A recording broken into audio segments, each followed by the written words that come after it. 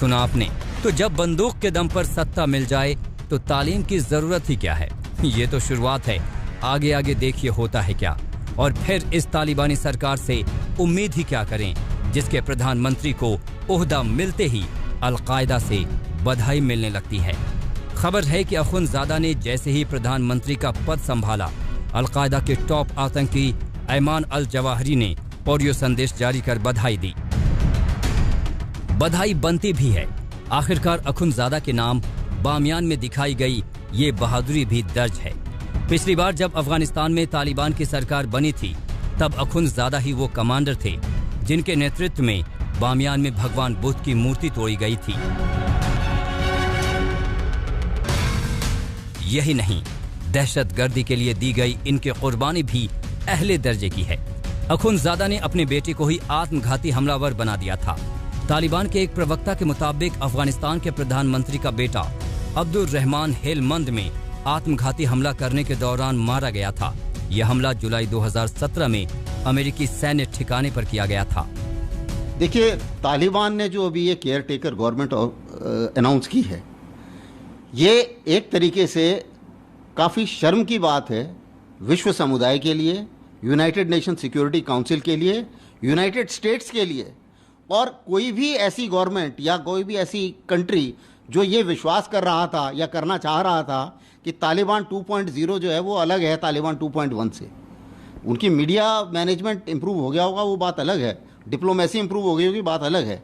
लेकिन अगर prime minister UN designated terrorist है, अगर जो उनका इंटीरियर मिनिस्टर है जिसे हम होम मिनिस्टर कहते हैं, अगर वो ना सिर्फ यूएन डेजिग्नेटेड टेररिस्ट है, उसके सिर पे बाउंटी है $5 मिलियन की, तो उस हालत में क्या ये गवर्नमेंट चलाएंगे और क्या वो गवर्नमेंट बनेगी?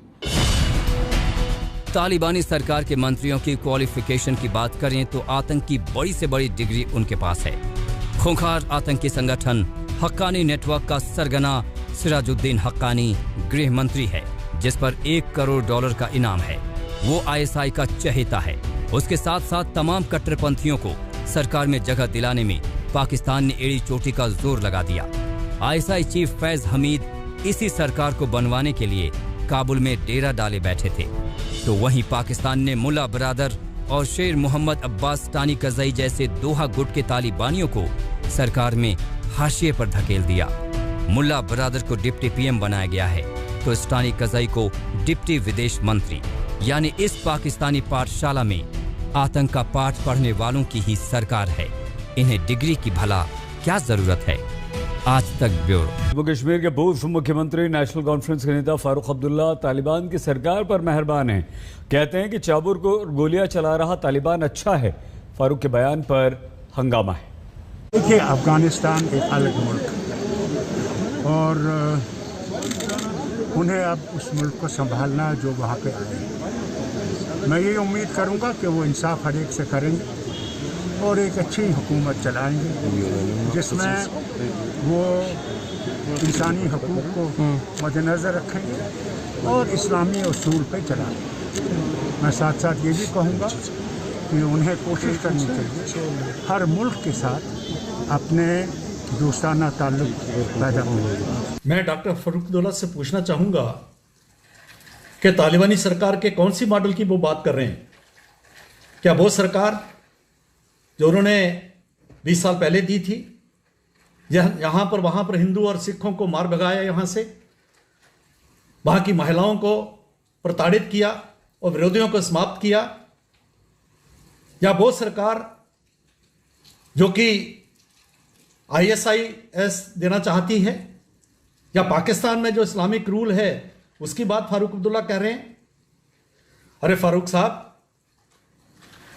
बहुत विडंबना है कि जहां मुस्लिम माइनॉरिटी में होता है तो वहां तो आप सेकुलरिज्म की बात करते हो,